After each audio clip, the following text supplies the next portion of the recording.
मैं उसका प्रचार करूंगा और उसको इग्नोर नहीं करूंगा। खुदावंद तेरे वचन के समय को जो तूने दिया है खुदावंद तेरे हाथों में सौंपते हैं। आज ये जिंदगियां सेम ना रहें, प्रभु यीशु मसीह के सामर्थी नाम में है।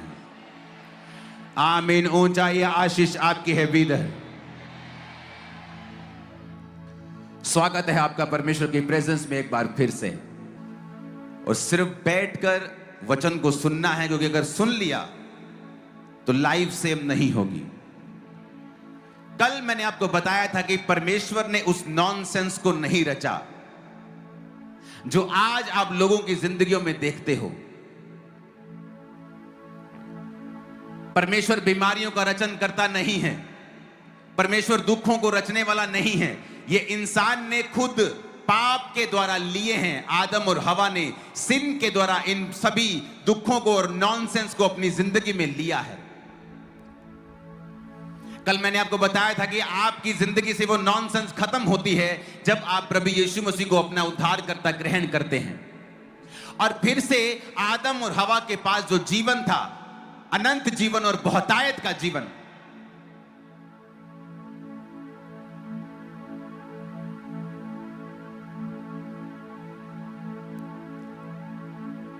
वो पाप रहित जीवन जो परमेश्वर ने उनके लिए बनाया था, और वो आनंद में जीवन बिना डिप्रेशन और बिना बीमारियों का, आप फिर से उसे हासिल कर सकते हैं। कैसे? जब आप प्रभु यीशु मसीह में अपने जीवन को फिर से खुदा को सौंप देते हैं और आप कहते हैं कि आप उसी तरीके के अनुसार चलेंगे जैसे आपको चलने के लिए बनाया गया था। प्रभु यीशु मसीह ने भी यही कहा है। उसने कहा, मेरे धर्म और राज्य की खोज कर, दुनिया की सब वस्तुएं तेरे पीछे पड़ के तुझे मिल जाएंगी।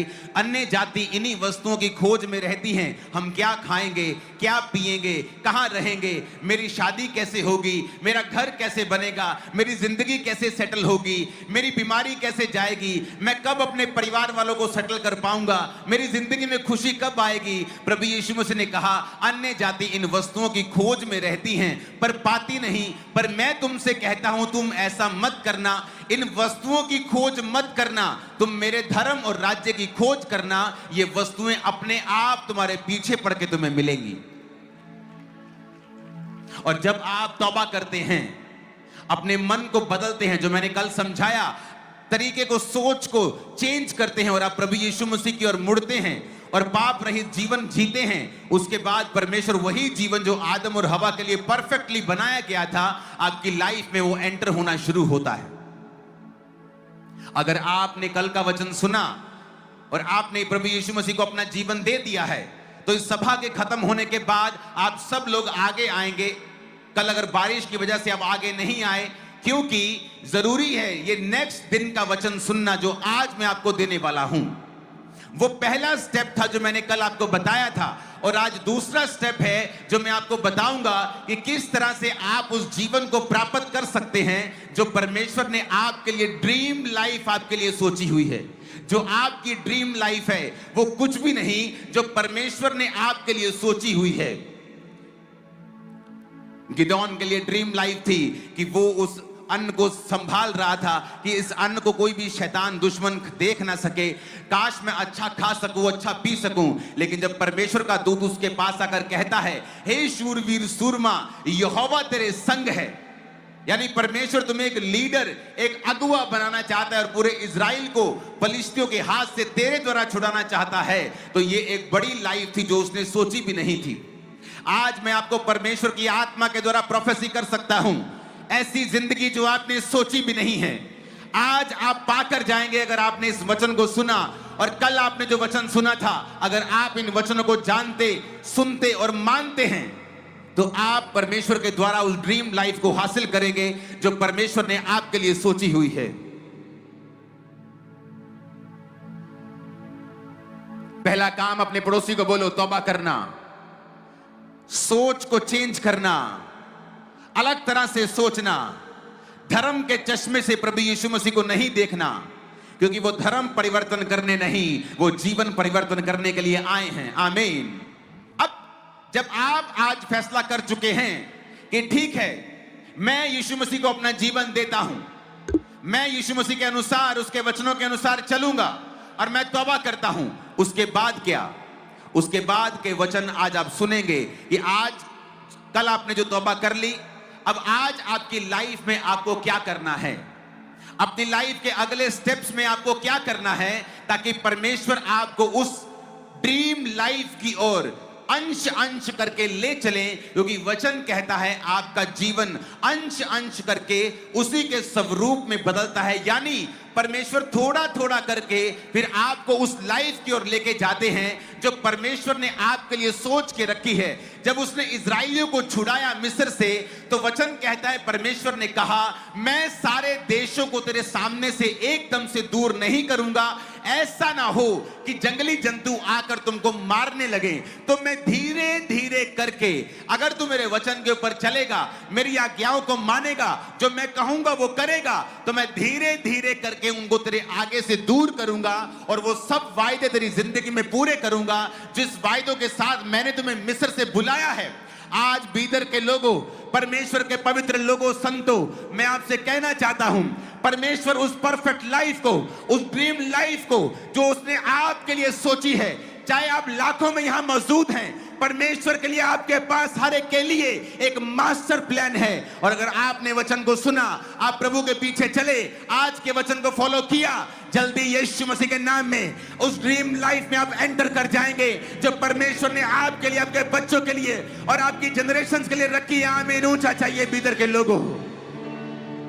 बाइबल कहती है जिस दिन आप प्रभु यीशु मसीह में आते हैं, आज आपने तौबा की, कल आपने तौबा की और कहा, प्रभु मैं पापों से मन फिराता हूं, अब मैं रिश्तेदारों की तरह नहीं सोचूंगा, मीडिया की तरह नहीं सोचूंगा, धर्म परिवर्तन के बारे में नहीं सोचूंगा, क्योंकि तू मेरा धर्म नहीं, मेरा जीवन बदलने के लिए आया, मुझे वचन मालूम हो गए हैं, अब आगे क्या? जिस दिन आप प्रभु यीशु मसीह को अपना जीवन देते हैं, उसके बाद हमें अगले स्टेप्स उठाने पड़ते हैं। अब हम पढ़ेंगे भजन संहिता 92 और प्रेरितों के काम 4, इन दोनों वचनों को हम पढ़ेंगे। और पहले हम भजन संहिता 92 उसकी 12 और 13 आयत को पढ़ेंगे। उसमें लिखा है, धर्मी लोग खजूर के समान फूलेंगे फलेंगे, लबानोन के देवदार के समान बढ़ते ही रहेंगे। वे यहोवा के भवन में रोपे जाकर और हमारे परमेश्वर के आंगनों में फूलेंगे और फलेंगे। मेरे प्रियो, परमेश्वर के पवित्र लोगों, परमेश्वर के प्रिय लोगों, जिनसे परमेश्वर प्यार करता है, मैं आपसे बात कर रहा हूं, ये परमेश्वर की मर्जी है। कहता धर्मी लोग खजूर के समान फलेंगे। खजूर के पेड़ को अगर आप रेगिस्तान में जाएंगे तो बाहरी वातावरण की जरूरत नहीं पड़ती है, वो रेगिस्तान में रहकर भी फल ला सकता है, रेगिस्तान में रहकर भी वो दूसरों को मिठास दे सकता है। परमेश्वर ने कहा धर्मी लोग खजूर के समान फलेंगे।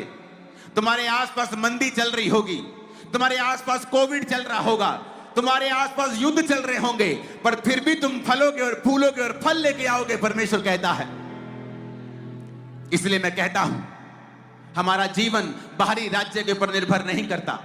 एक मसीही जीवन इस बात पर निर्भर नहीं करता कि इकोनॉमी का हाल क्या है, उसके मोहल्ले में क्या हो रहा है, देश में क्या हो रहा है। परमेश्वर उसे उस खजूर के समान, जो उस रेगिस्तान में भी फल लाता है, रेगिस्तान में भी हरा रहता है, सूखता नहीं है, परमेश्वर कहता धर्मी लोग खजूर के समान फलेंगे और फूलेंगे। उसने दूसरा पेड़ का नाम क्यों नहीं लिया, खजूर का नाम क्यों लिया? अगर आप रेगिस्तान में जाएंगे, मैं दुबई में जब जाता हूं, मिडिल ईस्ट कंट्रीज में जाता हूं, वहां धूप होती है, हर चीज सड़ जाती है, रेत ही रेत होती है, पर आप देखो रेत के बीच में कहीं खजूर का पेड़ लगा है, वो फल भी दे रहा है, उसके पत्ते भी हरे हैं। इसलिए परमेश्वर ने खजूर के पेड़ का नाम आप लोगों के लिए लिया। ये कोई मायने नहीं करता तुम्हारे आसपास क्या हो रहा है, तुम्हारे फाइनेंस, तुम्हारी लाइफ में, तुम्हारे देश में, इकोनॉमी में, दुनिया में युद्ध चल रहे हैं, कोई मतलब नहीं। परमेश्वर कहता मुझे, अगर मैं तेरे साथ हूं और तू मेरी निगाह में धर्मी है, तो तू खजूर के समान फलेगा और फूलेगा और देवदार के समान बढ़ता जाएगा। यह परमेश्वर की मर्जी है आप लोगों के लिए। आप जानते हैं, परमेश्वर जब नाम लेता है पेड़ों के, तो उसके पीछे एक बड़ी स्टोरी होती है। वचन कहता है, यीशु मसीह ने कहा, तुम लोग अंगूरों की, मैं बेल हूं, तुम लोग मेरी डालियां हो, मेरा पिता किसान है।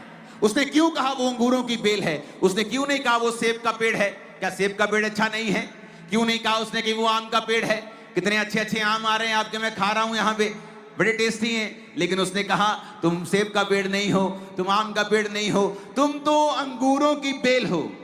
क्योंकि आप देखते हैं अंगूरों के रस लाखों रुपए में बिक जाते हैं, हाँ, लेकिन आप अंगूरों की बेल की एक और बात देखते हो, जब वो सूख जाती है उससे कोई फर्नीचर नहीं बनता है, कोई बेड नहीं बनता, कोई सोफा नहीं बनता, कोई छड़ियां नहीं बनती।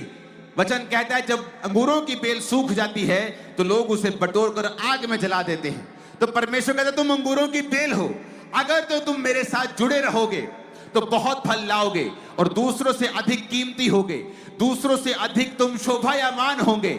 लेकिन अगर तुम मुझ में रहे और तुमने फल नहीं लाया तो सेब का पेड़ जब सूख जाता है तो उसका फर्नीचर बन जाता है, लेकिन अगर मसीही व्यक्ति बिगड़ेगा तो उसकी हालत दूसरे लोगों से, दूसरे पापियों से भी कहीं अधिक बदतर होगी।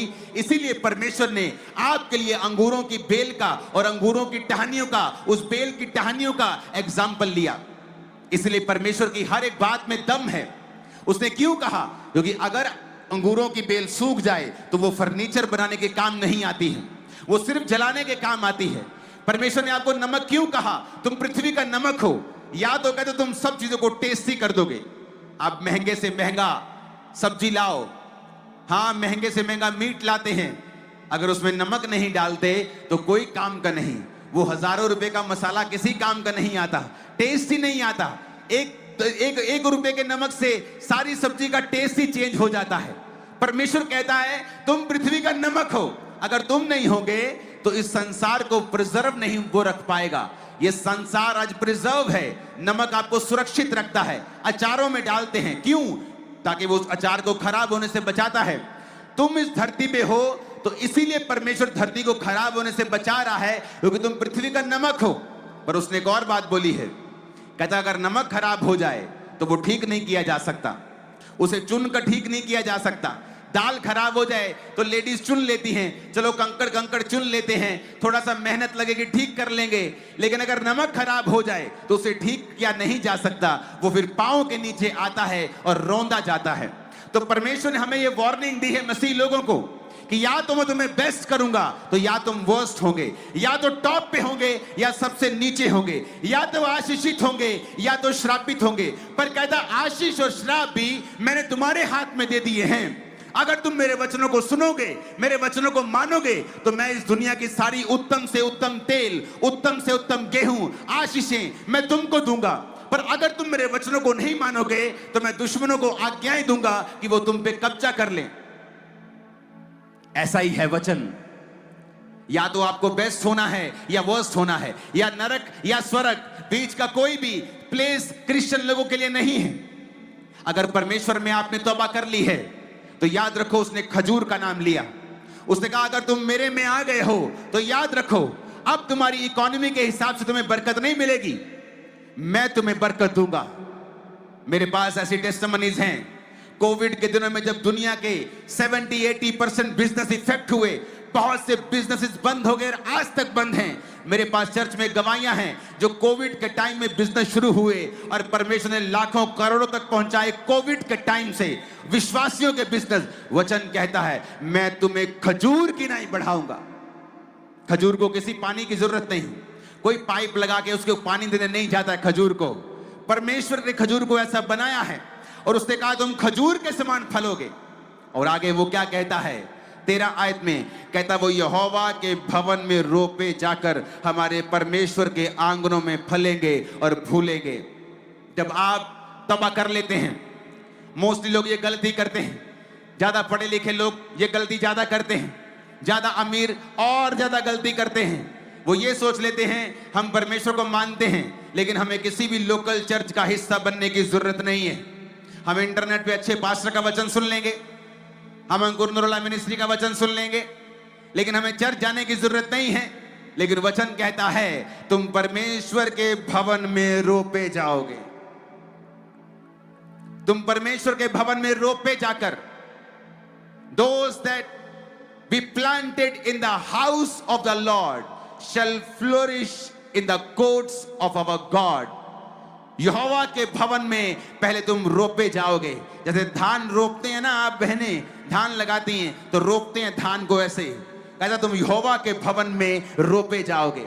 अगर तुम विश्वासी हो, अच्छे विश्वासी हो, कम विश्वासी हो, हर एक विश्वासी लोकल चर्च के साथ जुड़ा हुआ होना चाहिए, नहीं तो वो फलवंत नहीं हो सकता है। परमेश्वर उसकी जिंदगी में वो कार्य नहीं कर सकता जिसके लिए परमेश्वर ने उसे बुलाया है। वचन कहता है बड़े बड़े प्रेरित, बरनबास एक बड़ा प्रेरित था, परमेश्वर के दास पौलुस के साथ परमेश्वर ने बड़ा उसे इस्तेमाल किया। लेकिन अगर आप उसकी स्टोरी पढ़ें तो वो एक बोने वाला विश्वासी था जो आरंभिक कलीसिया में था, और उसने अपनी सारी प्रॉपर्टी को परमेश्वर के प्रेरितों के पांव में रख दिया था। यानी वो बोने वाला व्यक्ति था। उसने इसीलिए बोया क्योंकि वो उस कलीसिया की जरूरतों को जानता था। वो इसीलिए जानता था क्योंकि वो वहां जाता था, वो वहां उस कलीसिया का हिस्सा था। तो जब वो उस कलीसिया का हिस्सा था, परमेश्वर ने उसके दिल में बोझ डाला। आप सब बोने वाले उस दौर में नहीं जा सकते हैं कि परमेश्वर आप सबको कह रहा अपने घरों को बेच दो। अलग अलग बुलाहट है, कोई गरीब है वो इतना नहीं बो सकता है, लेकिन हर एक व्यक्ति परमेश्वर के भवन में रोपा हुआ होना चाहिए। अगर आप परमेश्वर की मर्जी को पूरा होते हुए देखना चाहते हैं। वहां और भी लोग थे चर्च में, कहते चर्च में जी हमारे विधवाओं को कोई ध्यान नहीं रखा जाता। प्रेरित कहते हमसे तो नहीं होगा कि हम खाना बनाने में लग जाएं, हम तो वचन और प्रार्थना की सेवकाई में लगे रहेंगे। ये 7 लोग चुन लो। कहां से चुने गए? उसी कलीसिया से 7 लोग चुने गए, बाहर से थोड़ी चुने गए, कलीसिया के बाहर से थोड़ी चुने गए। उन्हीं 7 लोगों में फिलिप्पुस था, स्तिफनुस था, वो स्टीफन जिसने परमेश्वर को शरेआम देखा, स्वर्ग को खुलता हुआ देखा, वो उन्हीं 7 में से था। आप कलीसिया में नहीं हैं क्योंकि कोई बात हो गई। आपके परिवार में लाखों बातें होती हैं रोज। आपका हस्बैंड आपको गाली निकालता है कई बार, आपका बच्चा आपसे मिसबिहेव करता है, आप घर तो नहीं छोड़ती हैं, फिर चर्च कैसे छूट जाता है? कोई वॉलंटियर ने कुछ कह दिया, आपके घर में भी बहुत बातें होती हैं, आपकी सास कह देती है, आपकी बहू कह देती है, आप तो घर नहीं छोड़ते, फिर चर्च कैसे छोड़ दिया? क्योंकि अगर आप सच में चर्च को अपना आत्मिक घर मानते हैं, हाउस ऑफ द लॉर्ड मानते हैं, खुदा का घर मानते हैं, फिर आप चर्च मिस नहीं कर सकते हैं। कोई इशू है तो आप सॉल्व करेंगे, अपने पास्टर से बात करेंगे। लेकिन बाइबल कहती है तुम परमेश्वर के भवन में रोपे जाओगे और परमेश्वर के आंगनों में फलोगे। अगर आप परमेश्वर के भवन में रोपे नहीं गए हैं तो जाइए और अपने आप को रोपिए। वचन कहता है आरंभिक कलीसिया रोज प्रेरितों के संग रोटी तोड़ने यानी संगति करने में, रोटी तोड़ने में लोलीन रही, और परमेश्वर बहुत से विश्वासियों को उनके संग मिला देता था। कोई भी अपनी संपत्ति अपनी नहीं कहता था, बल्कि सब लोग अपनी अपनी प्रॉपर्टी बेचकर एक दूसरे लोगों का इंतजाम करते थे। किसी का कर्जा उतरता था, किसी के घर की शादी होती थी, तो कलीसिया के पैसों से सारे काम सुसमाचार के होते थे। इसीलिए वो कलीसिया आशीषित थी। उन कलीसियाओं से प्रेरित निकलते थे। उन कलीसियाओं में चंगाई करना आसान था। उस कलीसिया में शैतान का प्रभाव नहीं था, क्योंकि वो कलीसिया परमेश्वर के भवन में रोपी गई थी। अगर आपने तौबा कर ली है, आप चाहते हैं नॉनसेंस दूर हो जाए, आपने परमेश्वर को अपना जीवन दे दिया है, तो अब आपको चर्च ढूंढनी है। वो चर्च जहां पर बाइबल बेस्ड आपको शिक्षाएं दी जाएं, जहां पे चंगाई का विरोध ना किया जाए, चाहे वो चर्च चंगाई करे चाहे ना करे, जहां पे दूसरे पास्टर्स का, दूसरी डिनोमिनेशन का, कैथोलिक्स का, CNI का, पेंटिकोस्टल्स का विरोध ना हो। कोई भी विरोध जहां पे ना हो, जहां प्रेम की बात हो, फिर आपको वो चर्च को ज्वाइन करना है और उसके बाद सेवा करनी है। छोटी से छोटी सेवा, बड़ी से बड़ी सेवा, और आपको परमेश्वर के भवन में लगाए जाकर, रोपे जाकर वहां काम करना है, क्योंकि परमेश्वर उसी के जरिए आपको आशीषित करेगा। वचन कहता है, सारी बाइबल सारे लोगों के लिए नहीं है, मैं आपको बता सकता हूं। बाइबल कहती है, पौलुस कहता अब मेरा परमेश्वर तुम्हारी हर घटी को महिमा सहित मसीह यीशु में पूरा करेगा। किस कलीसिया को बोला? सारे क्रिश्चियंस को बोला? नहीं। अगर आप बाइबल को डीपली स्टडी करेंगे तो यह वचन सारे क्रिश्चियन लोगों के लिए नहीं बोला गया।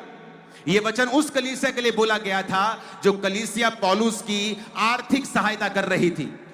पौलुस कहता मुझे पैसा नहीं चाहिए, आपका पैसा मुझे नहीं चाहिए, आपका पैसा यही खर्च हो जाएगा आज के क्रूसेड पे ही। पौलुस कहता मुझे तुम्हारा पैसा नहीं चाहिए, तुम जो पैसा दे रहे हो उससे सुसमाचार के काम हो रहे हैं। अब कहता है तुमने जो सुसमाचार के कामों में मेरी सहायता की है, अब मेरा परमेश्वर तुम्हारी हर घटी को इज्जत के साथ पूरा करेगा। सबके लिए नहीं था, उस खास kind of people, some group, खास ग्रुप के लिए था जो परमेश्वर के काम के लिए आगे आए थे। उनके लिए वो आशीष पौलुस के मुंह से रिलीज हुई थी, सबके लिए नहीं थी। वो लोग जो कभी टाइट नहीं देते, खुदा के भवन में नहीं जाते, प्रार्थना में नहीं है, पवित्रताई में नहीं है, वो बोलते परमेश्वर तूने कहा है तू हर घटी को पूरा करेगा। अरे तुझे थोड़ी कहा है, तुझे थोड़ी कहा है, वो तुझे नहीं कहा परमेश्वर ने। बाइबल पढ़, किसको कहा है, किस कलीसिया को कहा है, क्यों कहा है, कब कहा है, कैसे कहा है, ये भी पढ़ साथ में। अगर तू उसको लेना चाहता है तो वैसा ही बन जा। मेरे पास सब लोग बोने वाले नहीं हैं, लेकिन कुछ प्रार्थना करने वाले लोग हैं, पवित्रताई में रहकर प्रार्थना करने वाले लोग हैं, चर्च में सेवा करने वाले लोग हैं। इसलिए बाइबल कहती है जो परमेश्वर के भवन में रोपे जाओगे, फिर उसके आंगनों में फलोगे और फूलोगे। अपने पड़ोसी को ऊंची आवाज में बोलो ताकि तुम्हारा पड़ोसी मिस ना कर जाए। बोलो चर्च जाना है। नहीं, आवाज नहीं आई मेरे को, आई नहीं, अभी नहीं आई मेरे को आवाज। हिलाओ पड़ोसी को, बोलो चर्च जाना है, मिस नहीं करना है। आमीन, आमीन। तो पहला काम है चर्च जाना है, एक बाइबल बेस्ड चर्च ढूंढना है, जीवित चर्च ढूंढना है और उस चर्च को अटेंड करना है और वहां पर सेवा करनी है, परमेश्वर के कामों को वहां पे करना है। अपने पास्टर के लिए सिरदर्दी नहीं बनना, नहीं तो खुदा से भी तुम सिरदर्दी हासिल करोगे। अपने पास्टर के लिए सिरदर्द की गोली बनना है। आमीन। बोझ को उठाना है ताकि परमेश्वर तुम्हारे बोझ को उठाए। लोगों को यह सीक्रेट मालूम नहीं है, वो अपनी चर्च के लिए उन्नति का कारण नहीं है, वो अपनी चर्च के लिए लड़ाई झगड़े का कारण है, अपने पास्टर के लिए सिरदर्द का कारण है। वो भूल जाते हैं आपके पास्टर को, आपको परमेश्वर ने एक मकसद के लिए इकट्ठा किया है। वो मकसद है खुदाबंद के नाम की महिमा करना, इकट्ठे होकर परमेश्वर के नाम की स्तुति करना और मैसेज को दूसरे लोगों तक लेके जाना। जब मेरी कलीसिया बड़ी हो रही थी, मैं 500 से 10,000, 20,000, 25,000 जा रहा था, तो मेरी कलीसिया ने मेरा बहुत साथ दिया। मैं बोलता हूँ मेरी कलीसिया दुनिया की सबसे बेस्ट कलीसिया है। उन्होंने कभी मुझे प्रेशराइज नहीं किया, आप मेरे घर में नहीं अब आते, अब आप ज्यादा बढ़ गए हैं, हमारे घर में अब विजिट नहीं करते। उनको मालूम था हमारा पास्टर एक बड़ा काम कर रहा है, वो सुसमाचार लेके जा रहा है, स्टेट्स में, देशों में, अलग अलग जगहों के ऊपर वो जा रहा है। हमें उसका साथ देना है, हमें उसे प्रेशराइज नहीं करना है, हमें उसे ताने नहीं देने हैं, हमें उसका साथ देना है, क्योंकि हमारा दर्शन बड़ा है। तो क्या हुआ, मेरी कलीसिया आशीषित होने लगी, परमेश्वर उसको जल्दी चंगा करने लगे, उसको छुड़ाने लगे, फाइनेंशियली ब्लेस करने लगे।